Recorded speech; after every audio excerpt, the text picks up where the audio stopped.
자, 이 4세대 X5의 시승을 나가기 전에 간단하게 제가 가진 X5에 기대하고 이제까지 제가 탔던 중형들하고 살짝 좀 재고를 해보는 시간을 가져보도록 해요. 근데 각각 모델들이 좀 달라요. GLE는 제가 4기통 터보를 탔었고요. 아우디 Q7은 3.0 터보 6기통을 탔었거든요.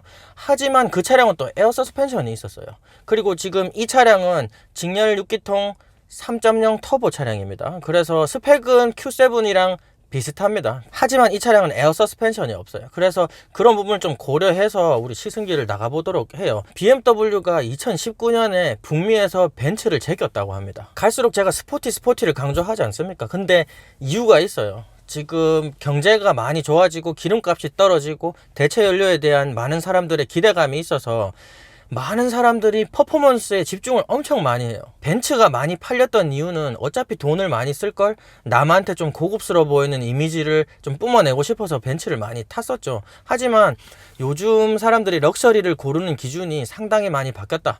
지금 퍼포먼스로 상당히 많이 바뀌었다고 말씀을 드리고 싶고요. 차종을 낮추더라도 좀 스포티함에 집중된 모델들이 많이 팔리기도 하고요. 지금 에비에이터가 중형으로 미국차 고급으로 나왔었는데 3.0 트윈 터보 엔진을 올려가지고 400마력에 육박하는 그런 차량으로 나와서 엄청 스포티했었죠. 그런데 벤츠하고 아우디는 약간 애매하다고 말씀을 드리고 싶어요. 좀 요즘 트렌드에 맞춰주기 위해서는. 아우디는 스포티함하고는 거리가 멉니다.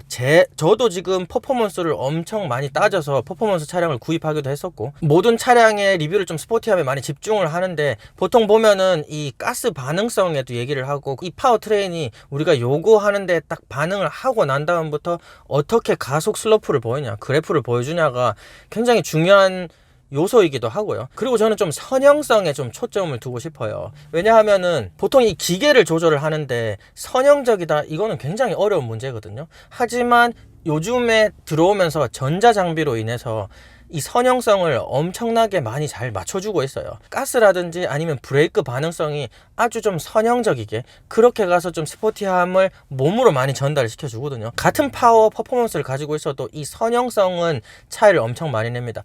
가장 좋은 예가 포르쉐라고 보거든요. 포르쉐가 이 선형성으로는 죽입니다. 제가 항상 말씀드리지만 제가 페달도 아주 세팅이 잘 돼 있어가지고 발력이 좋아갖고 컨트롤을 아주 세심하게 할 수 있는데 정말 1%를 넣으면 딱 1%의 반응을 보여주도록 그렇게 선형성을 잘 유지하고 있어요. 그러니까 선형적이라고 해서 완전히 수학적 선형성을 말씀을 드리는 게 아니라 우리 사람이 느끼는 데에 대해서 거기에 대응한 선형성이라고 말씀을 드리고 싶거든요. 그러니까 그만큼 이제 자동차 제조회사들이 인간을 얼마나 잘 이해하냐가 중요한 팩터라고 생각을 해요. 특히 랜드로버 제가 리뷰를 드렸을 때도 사람을 잘 이해를 못하는 것 같다. 퍼포먼스는 모자라지 않는데 우리가 컨트롤을 하는데 이 인간이 어떤 정도의 포스를 의도를 하는 포스고 의도치 않은 포스라는 거에 대한 이해가 아주 부족했었거든요. 그런 부분 좀 아쉬웠고요. 특히 이 BMW 전 세대에서는 그런 부분이 아주 부족했어요. 특히 조향 모듈에서 많이 나타났었고요.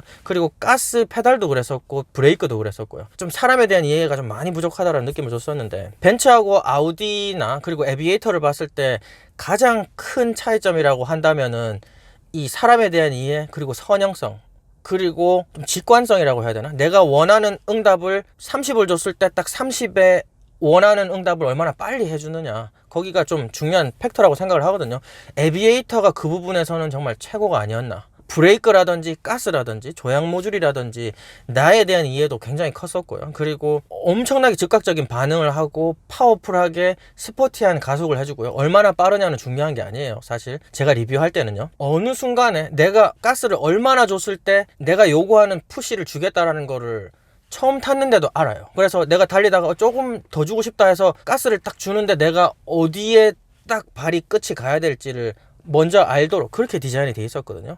그런 부분은 에비에이터가 엄청 뛰어났었고요. BMW의 스포티함이라면 이 빠른 가스 반응성, 엄청 빠른 변속 속도랑 알맞은 변속 타이밍, 이것들이 주요였었는데 지난 세대에서는 그거를 느끼도록 컨트롤러들이, 액추에이터 센서들이 잘 반응을 못 해줬어요. 사람을 읽질 못했어요. 그런데 이번 세대에는 어떻게 변했을지 X5를 같이 보도록 하고요. 벤츠는 좀 올어라운더 느낌, 전혀 모난 곳이 없지만 어디 전혀 부족한 부족함이 없듯이. 그래서 그냥 탔을 때 불만이 없다, 엄청 고급스럽다 말하기도 좀 그렇고 스포티하다고 말하기도 그렇지만 좀 불만이 없다, 이런 느낌을 많이 줬었고요. Q7 같은 경우는 에어 서스펜션이 들어가 있었지만 이 서스펜션 세팅이라든지 차량 롤 관리하는 게 임팩트를 아주 잘 잡아주고, 그 다음에 언더 댐핑 오실레이션이 없다라는 거, 그 부분 때문에 고급성을 좀 많이 느꼈었고요. 그래서 아무튼 이 차를 시승을 나가보면서 또 더 비교해 보도록 합시다. 지금 이 트윈 스크롤 파워 터보 엔진의 장점이라고 한다면은 흡배기의 정확성에 엄청 초점을 많이 둬요. 그렇게 하면서 차량의 반응성을 엄청나게 많이 올린다고 합니다. 그래가지고 지금 흡배기 타이밍 그리고 흡배기 양을 엄청나게 세심하게 정밀하게 조절을 한다고 하는데요. 터보 렉을 실질적으로 0을 만들겠다라는 목표로 트윈 스크롤 트윈 파워 엔진을 제작을 했다고 하는데요. 지금 이 차량이 마음에 드는 부분은 페달이 엄청 선형적이에요. 지금 보면 전체적인 컨트롤의 선형감을 잃질 않습니다. 이 페달이 들어가는 데서부터 반응이 시작을 하거든요. 전체 페달에 가스가 들어가는 부분이랑 응답하는 부분이 엄청 선형적이에요. 컨트롤하는 재미가 이 스포티함으로 엄청 많이 다가오는 것 같아요. 일단 스포츠 모드로 좀 진행을 해보도록 해요. 근데 차가 엄청 빠릅니다. 3.0 터보인데 Q7이랑 비교를 할 수밖에 없는 것 같아요. 지금 보면은 전 영역에서 반응성에 부족함이 전혀 없어요. 그렇다고 해서 무슨 퍼포먼스 차량처럼 푸시가 막 엄청 강렬하다는 게 아니라 리스폰스 타이밍이 지금도 고속이거든요. 고속에서 고단수에서 좀 넣으면 반응성도 빠르고, 그리고 푸시에 부족함이 전혀 없어요. 그리고 지금 제 차를 보면은 액티브 롤 컨트롤이 들어가 있거든요, 제 차는. 그래서 코너를 틀 때 엄청 날카롭게 튼다고 했지 않습니까? 에어 서스펜션이랑 다르게 좀 뭐라고 해야 될까, 에어 서스펜션 코너를 틀면은 몸을 코너 안쪽으로 좀 당겨준다라는 느낌이 쑥 들어요. 그렇게 해서 코너 안정감, 고급성을 챙겨주는데 BMW는 이 하체를 아래쪽으로 당겨준다라는 느낌이 들어요. 그래서 코너가 에어 서스펜션이랑 다르게 또 날카롭고 아주 즉각적이게 코너를 도는 것 같아요. 그래서 지금 이 차량은 M 서스펜션이나 액티브 롤 컨트롤이 안 들어가 있지만은 그래도 턴에서 차의 롤이 부득이하게 조금 느껴지지만은 제가 M 퍼포먼스 차량들에 비해서 그래도 이 차량은 코너를 할 때 이렇게 커다란 차량인데도 불구하고 차량의 무게 중심이 코너를 틀 때 오히려 좀 아래로 당겨진다라는 느낌이, 지금도 이렇게 코너를 이렇게 딱 틀면은 하체가 먼저 돈다라는 느낌이 들어요. BMW가 그래서 엄청 스포티함을 많이 잡는 듯한 느낌이 들거든요. 이렇게 고속으로 턴을 틀 때도, 아니면 조금 날카로운 턴을 할 때도 받는 느낌이 이 바디보다 차량 하체가 코너를 먼저 튼다? 이런 느낌이 약간 들어요. 이 무게 중심을 아래쪽으로 좀 당긴다라는 느낌을 들도록 이 하체가 세팅이 돼 있어 가지고 역시 코너는 날카롭습니다. 코너 하면 좀 BMW인 것 같아요. 그리고 아마 이 차량이 좀 선형적인 반응을 하고 아주 작은 가스를 매핑했을 때도 반응을 좀 많이 해준다, 응답을 빨리 해준다라고 말할 수 있는 게 요 3.0L 6기통의 트윈 스크롤 트윈 파워 엔진이 엄청나게 낮은 RPM에서 최대 토크가 나옵니다. 보통 한 1500에서 2000rpm부터 최대 토크를 쏴주는 차량들이 이 저 RPM에서 토크가 강함을 느끼거든요. 근데 지금 이 차량은 1200rpm에서부터 거의 5000rpm까지 최대 토크를 유지를 해요. 거의 주행할 때 유지하고 있는 RPM에서 항상 최대 토크를 유지를 하고 있어요. 그래서 이 차량이 제로 스타트를 할 때라든지 아니면 이렇게 약간 역가속도가 먹고 있을 때 속도를 딱 먹이면은 타이어가 이 바닥을 쫙 부여잡는다라는 느낌을 들어요. 그래서 토크를 상당히 많이 느낄 수 있다, 그런 부분 상당히 마음에 들고요. 그런데 지금 스포츠 모드로 달리고 있는데도 차량이 이렇게 좀 찰랑찰랑합니다. 차량 롤이 심해서 코너를 틀다거나 고속에서 불안감을 느끼는 게 아니고 차량이 약간 좀 찰랑찰랑찰랑해요. 서스펜션이 딱딱하게 세팅이 되어 있지는 않습니다. 그런 부분이 이 차량의 좀 스포티함을 약간 죽이지 않나, 또 그렇게 말씀을 드리고 싶고요. 무작위적으로 좀 약간 찰랑찰랑한다라는 느낌이 계속 듭니다. 그러니까 이런 부분에서 좀 고급성은 떨어지는 것 같아요. 역시 스포티함을 챙긴 만큼 아우디나 벤츠보다 고급성은 좀 떨어진다, 이렇게 말씀을 드리고 싶어요. 브레이크가 압이 굉장히 좋아요. 지난 세대의 치명적인 단점을 많이 잡았었는데, 그런데 이 제동을 하려면 좀 많은 힘이 필요합니다. 이 큰 차가 저는 압이 굉장히 좋아 이렇게 해서 컨트롤 하려고 하는데 차량이 많이 밀려요.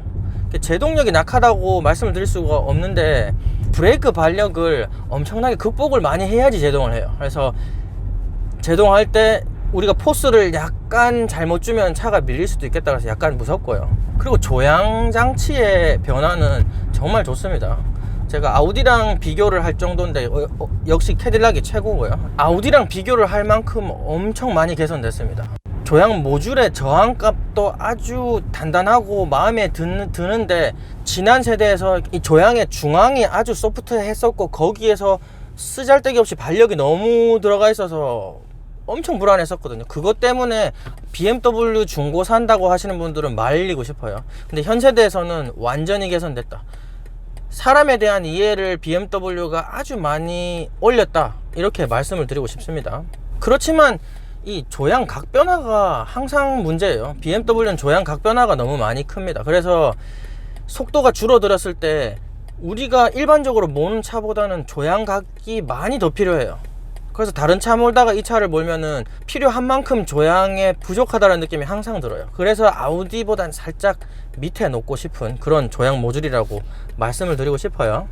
그래서 X5의 시승을 마쳤습니다. 근데 역시나 왜 북미에서 BMW의 판매량이 벤츠를 넘어서는지 알 것 같아요.